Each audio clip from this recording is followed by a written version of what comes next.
Greetings, sweet friends. It's Carrie at holisticspsychic.com and Soulstar Healing Arts Center in Sedona, Arizona. Coming on to share some insights as to the really big energies that we have going on this week astrologically that are coinciding with the upcoming full moon. The energies, I'm saying they're really big because they are really big, no joke, like shamanic initiation level big energies. And that's because some of the outer planets are changing signs, and that always comes with a collective shift of focus. So we're going to take a look at these energies today, what it means for you, how you can best to work with the energies to support whatever your goals are in your life right now. If you love transformational content, this channel is for you.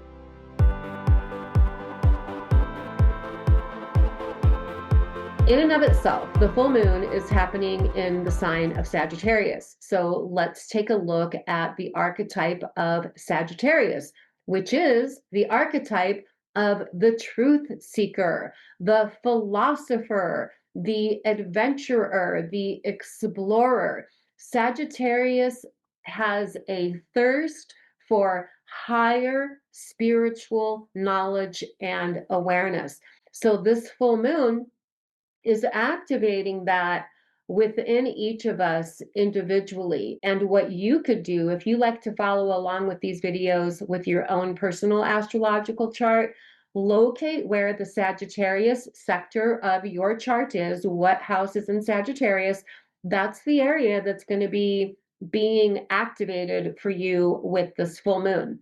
As with every full moon, the full moons serve to illuminate our awareness. It can bring revelations, things that have been hidden, things that have been obscure, like in the recesses of your unconscious mind, can be brought to the forefront of your conscious awareness now in ways that, with this full moon, give you the opportunity to come into deeper truths, because that is essentially what the archetype of Sagittarius is. Now, this full moon is opposite of the sun that's happening in the sign of Gemini. Gemini is the archetype of the messenger. It's very connected to learning, sharing ideas, communicating, and socializing. So this gives us some insight as to how we can become more clear as to what our personal truths are at this time in our life. May likely come through conversations that we have with other people, attending social occasions, recreational occasions, events that give you the opportunity to have interesting conversations with like-minded people in ways that enrich your sense of personal truth.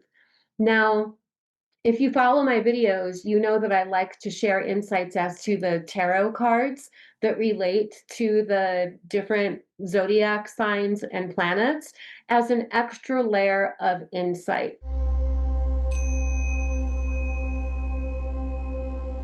The last 10 degrees of Sagittarius, which is what the moon falls in this time, the full moon, relates to the 10 of Wands, which I'll talk about in a moment.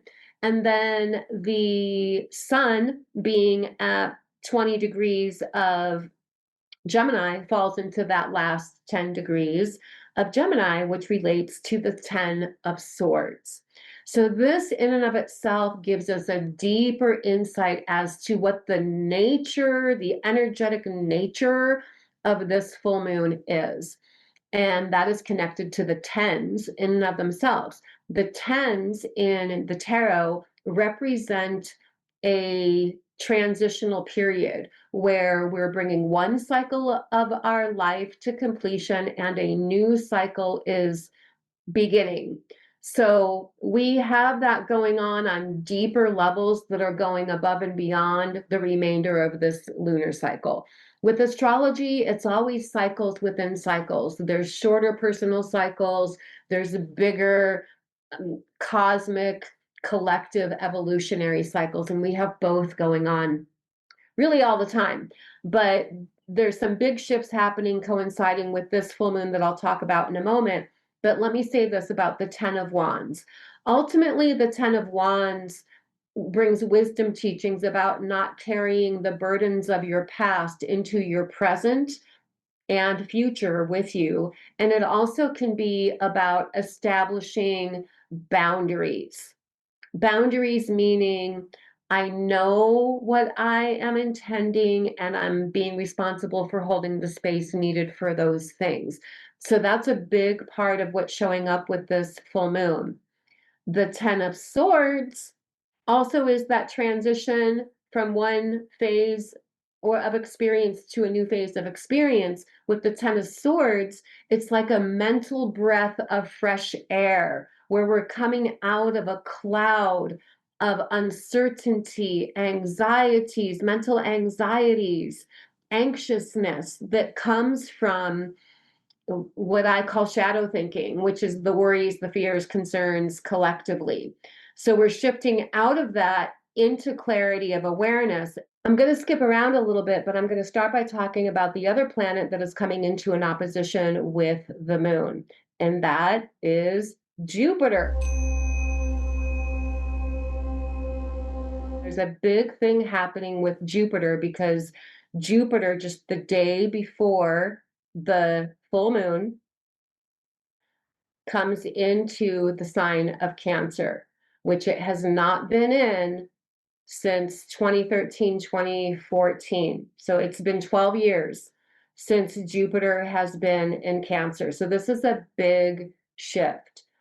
The interesting thing is that Jupiter is the ruler of Sagittarius.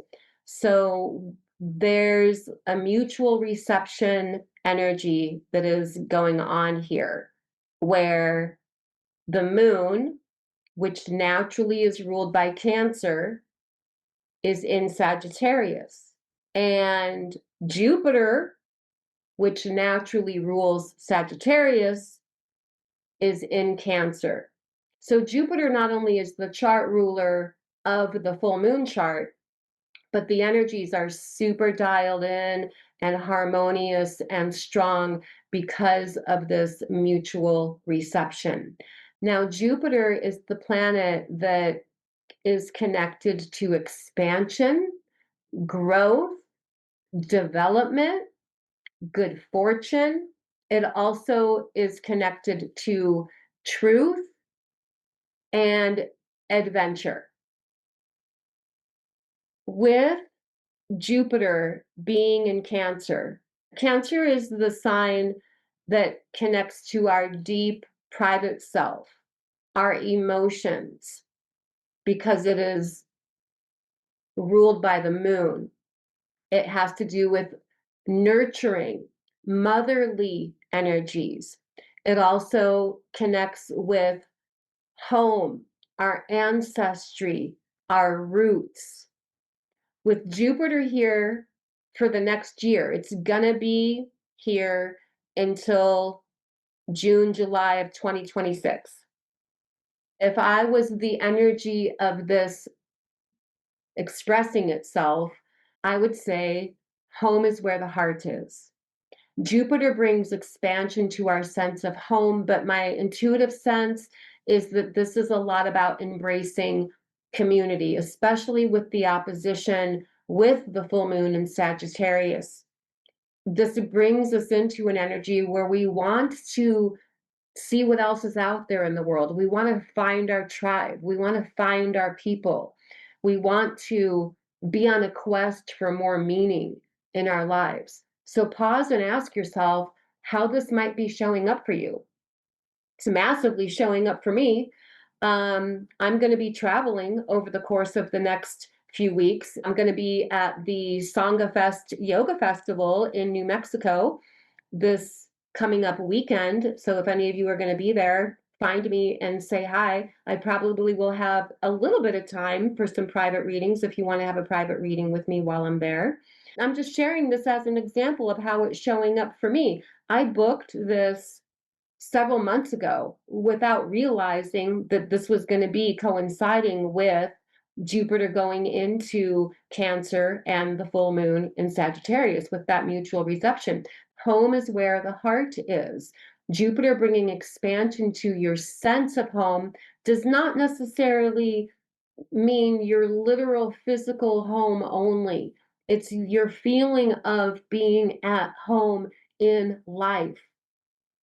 I would encourage all of you to feel into how that is showing up for you and to say yes to these things. This is how we experience growth and enrichment in our life is not through isolating. It's not through staying in the same little sphere of life all the time, but expanding beyond your comfort zone, seeing what else is out there in the world, adventuring, exploring, in the quest of higher truth and knowledge, the quest of discovering deeper meaning within you.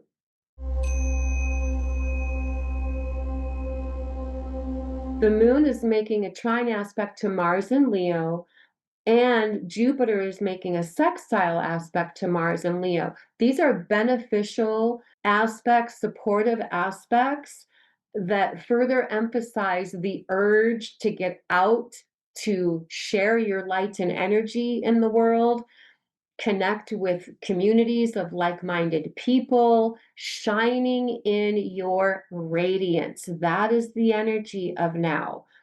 But the deeper thing that I want to talk about here is we just had Saturn move into Aries after 2.5-ish years of being in Pisces. And Neptune just went into Aries like a month or so ago after 14 years of being in Pisces. So these are the really big shamanic initiation energetic shifts.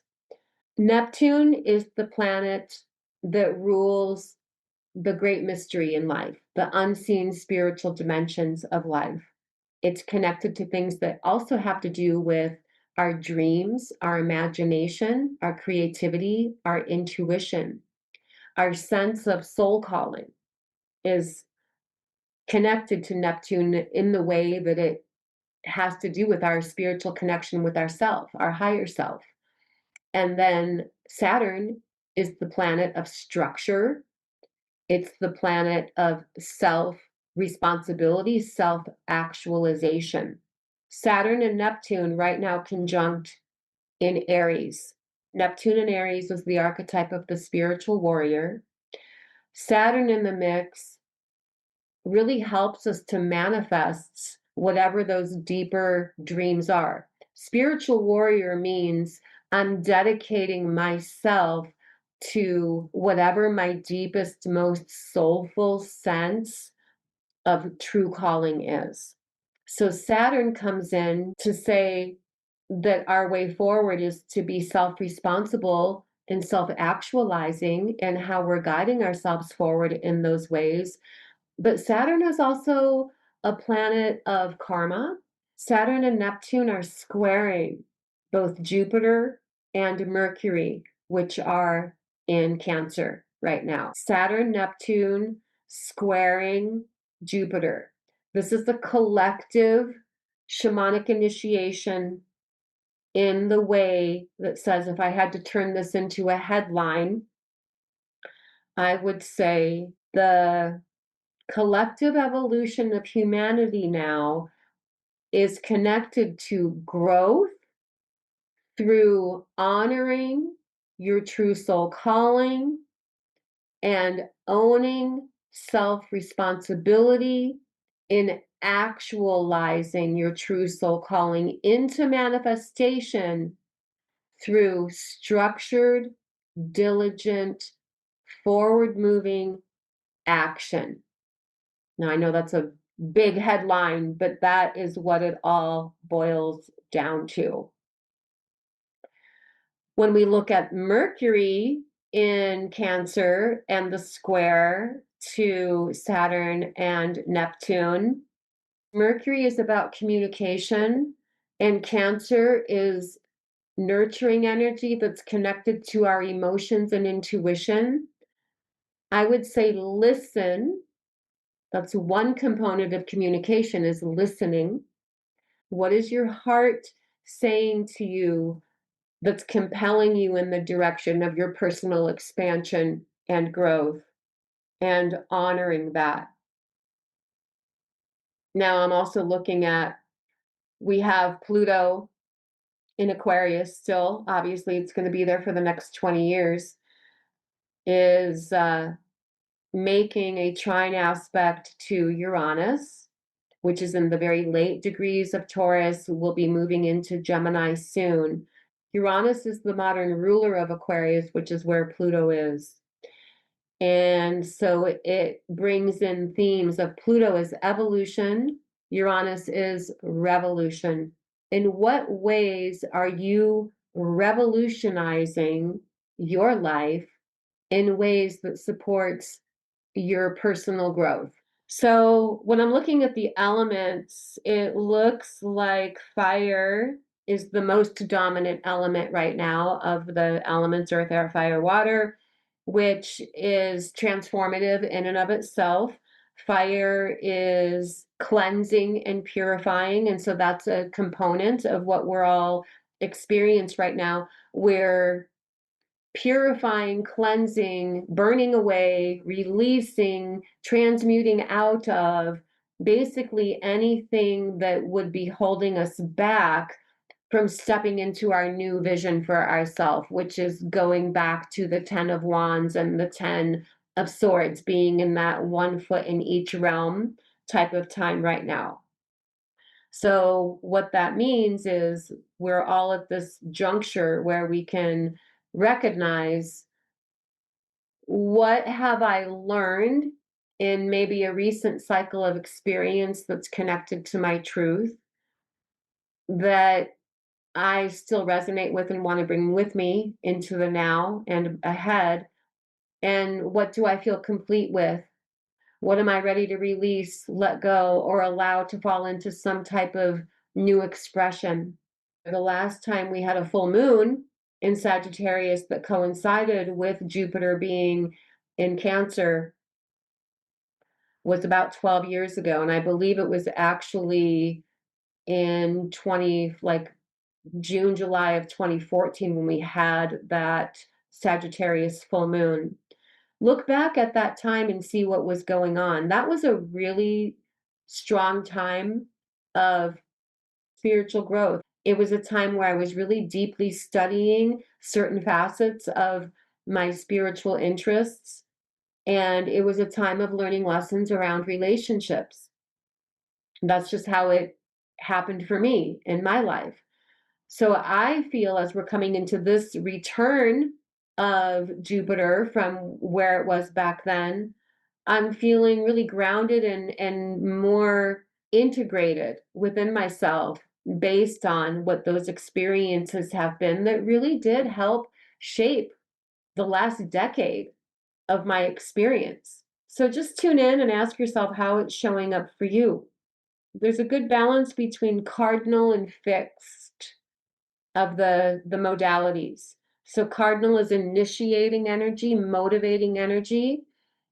With the fixed energies, I think the insight is to not be digging our heels in and set in our ways, but be open to learning new information that can enhance our current belief system as a thing to consider as well. So before I wrap it up here, I just want to remind you all that I have several programs going on throughout summer and into fall that enable you to empower the healer within you, including my Mastering Intuition live group Zoom coaching program that starts June 21st, that coincides with my Mastering Intuition online self-study course. And then I have 3 group weekend training immersions happening here in Sedona in August, September, and October. And I'm going to let you just go ahead and check out those details in the description box below. And so you can feel into it for yourself, investigate what feels for you, what's not for you. And I'm going to wrap it up there, guys. Reach out if you want a reading. All my love, blessings, namaste, and I'll see you in the next video.